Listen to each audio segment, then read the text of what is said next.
The film opens in a middle school where music teacher Joe Gardner, Jamie Foxx, is instructing an uninterested and untalented class. The only exception appears to be a trombone-playing girl named Connie Cora Champommier, who does her own solo but seems to feel embarrassed afterward. Even after Joe gives an impassioned speech about how he first became enamored with jazz music, the students seem unimpressed. He is then called out of class by Principal Arroyo, Jeannie Tirado, who offers Joe a full-time band teaching job. Although Joe is thankful, he has higher aspirations. Joe tells his mother, a seamstress named Libba, Felicia Rashad, she is more proud of him getting this job than she is of him pursuing a career as a jazz musician, thinking it is a waste of time.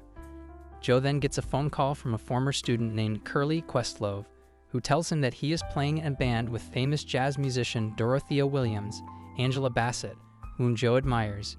Curly says there is an opening for a piano player if he is interested, and Joe shows up immediately.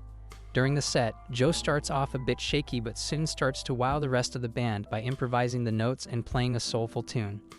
Dorothea is impressed and tells Joe to show up for sound check later that night.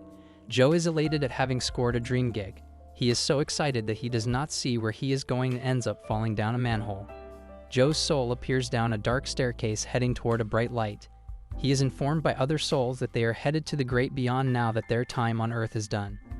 Joe refuses to accept his death after getting the shot of his life, so he tries running down the staircase, but more and more souls start coming up.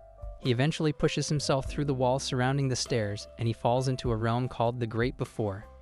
He meets a counselor named Jerry A. Alice Braga, who takes him on a tour of a place where other souls who haven't been given a life yet are brought before they can go to Earth.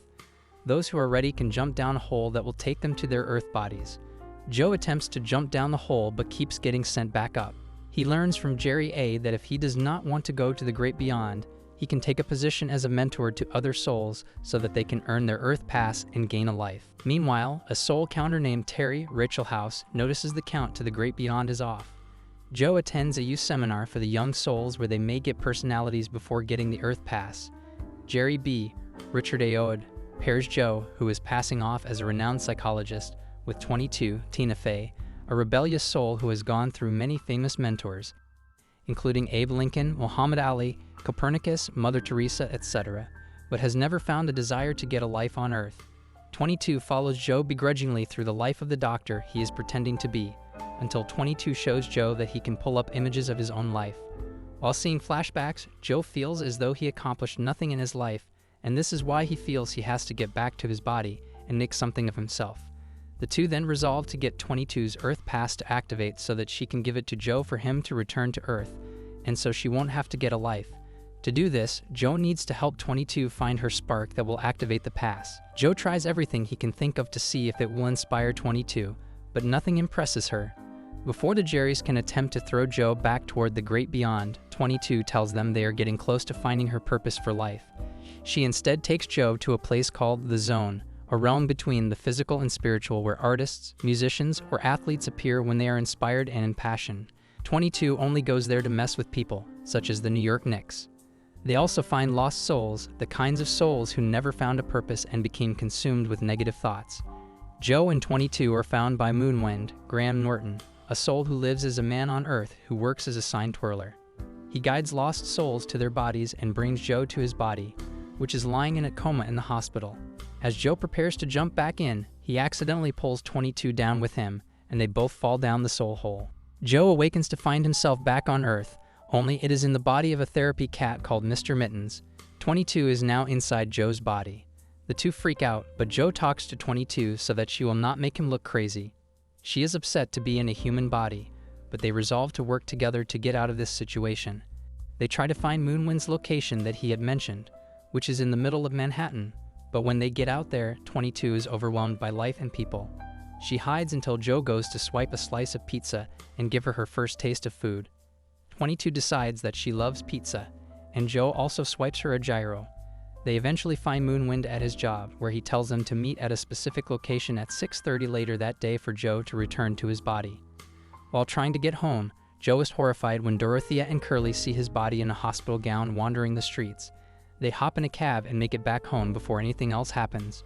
When Joe and 22 get back to his apartment, he gets a call from Curly saying that Dorothea freaked out upon seeing him and gave the gig to another guy. Joe thinks he still has a chance to redeem himself if he shows up to the gig anyway, but he was to look presentable.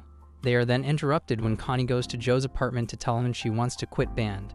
22, speaking as Joe, talks to her on a level she can understand, and although she seems to encourage Connie to quit, the girl changes her mind after playing a trombone piece that she had been working on.